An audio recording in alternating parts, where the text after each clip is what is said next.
Work. Love it or hate it, more of us have been getting jobs or looking for them. Record numbers entering or returning to work. And the increased workflow has been driven by a return of 16 to 24-year-olds who had a tough time during COVID. But also a bit of a return by the over 50s. During the pandemic, many stopped working either through ill health or because they decided to retire early. And now many are unretiring. During the last 3 months of last year, there were 39,000 more 50 to 64-year-olds in employment compared to the 3 months before that. The cost of everything is forcing some who thought they'd retired to think again. I did give up because of my health. I got diagnosed with COPD and the job I was doing was a bit physical. But I do a little part-time here and there. That suits me at the moment. Yeah. And do you think you'll keep it like that, or are you looking for something a bit more full-time? No, I'm looking to be looked after now by my kids. yeah. So no, I don't think I'll go back to work permanently. I've worked all my life, so now it's my time. I would think of going back, possibly part-time. What kind of thing? Well, I did volunteer for a charity in their shop. Part-time. I could possibly, well, I want something paying, I think, now. Is that because of rising bills, or...? Bills, definitely. Everything's gone up so much. Almost a third of 50 to 64-year-olds are economically inactive. That's 3.5 million people. Some bowed out of work during COVID. Those that left during the pandemic and haven't gone back, are we talking about those wealthy enough to make that decision? I think if you look at the people who did leave the workforce earlier than expected over the course of the pandemic, actually they're quite spread across the income distribution. So you have lots of people on sort of middle to lower middle rates of hourly pay who left the workforce. So it's not just rich retirees who can definitely afford it. Lots and lots of people were furloughed and therefore stopped working for the first time in their working lives, had an effect on, increasing retirement rates of people deciding that actually they quite liked not being in work. Last month, the Chancellor pleaded with those who took early retirement or didn't come back from furlough to help with the country's productivity problem. I say Britain needs you, and we will look at the conditions necessary to make work worth your while. The Chancellor might throw them a crumb in next month's budget, but some say there's no crumb big enough. No way. Nothing can tempt me back. No amount of money, nothing. No, I was glad to finish working, but I've been very busy since I retired. I still do loads of things which involve getting up in the morning and going to work, but voluntary. The Work and Pensions Secretary acknowledged it might be a hard sell. We've got quite a long way to go to get back to where we were pre-pandemic. In fact, we need to see those figures go down by about another 500,000 to get back to that point. So there's a huge amount of work to be done, but there are some encouraging signs at least. Those heading back into work will find wages have grown, but under the weight of double-digit inflation, real-term pay has fallen. And as labour is in greater supply, that wage growth will slow, which might please the Bank of England, but it won't please workers.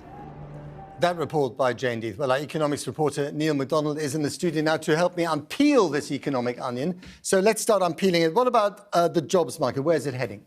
Well, there's uncertainty, not just about the size of the workforce, as Jane was talking about, but also about the wages that they're getting paid. There was expectations that the labour market would get hit possibly pretty hard by the stagnant economy. The figures that have come out today really show a pretty mixed picture on that. One example I wanted to show you, vacancies. So we learned today that they fell last month. They've been falling actually for several months. But what you can see is that, in fact, they remain at historically incredibly high levels. Many companies are still saying that they're finding it hard to recruit the people they want, and so they're prepared to pay more to try and get hold of them. And so we learned today that in the private sector, wages are going up by more than 7% a year, which is obviously a very fast rate. So there may be some sort of slowdown coming, but it doesn't seem to have arrived yet. Right. And what about all this and interest rates? Well, clearly the Bank of England is going to be nervous when it looks at wages going up at that sort of rate.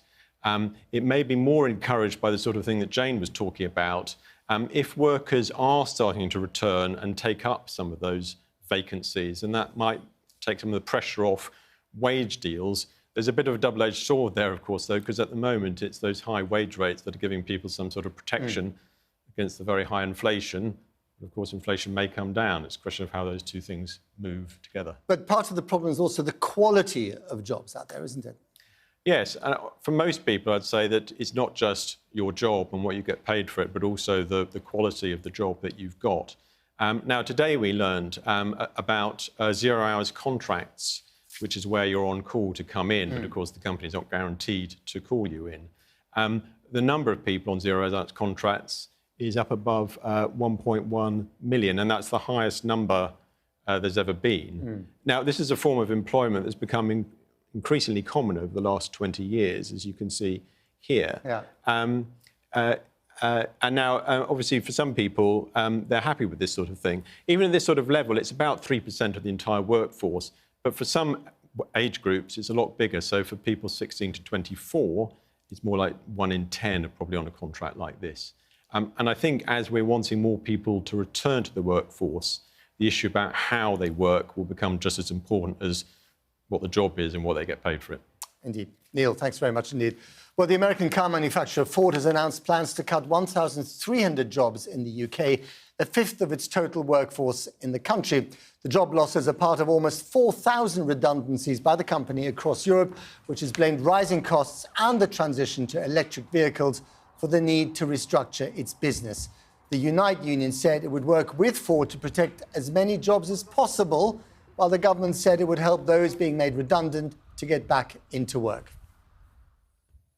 So what should we understand from today's figures? Is it a turning point? Joining me now is Siobhan Haviland. She is the head of the British Chamber of Commerce, who's described the British economy as being in the doldrums and criticised the government's growth strategy. And also here, Torsten Bell, the chief executive of the Resolution Foundation. Welcome to you both. Good evening. Let's talk, first of all, Siobhan, about those missing workers, the 500,000 not returning to work. The Chancellor is desperate for them to get off the golf course if they're on the golf course, and it hasn't worked so far. So why is that problem there, and what can be done to resolve it? So we saw today 1.1 million open headcount, and this is really a problem for our businesses. 80% of them are still struggling to recruit. That means they can't grow, they can't fulfil their order books, hotels can't open floors of their buildings.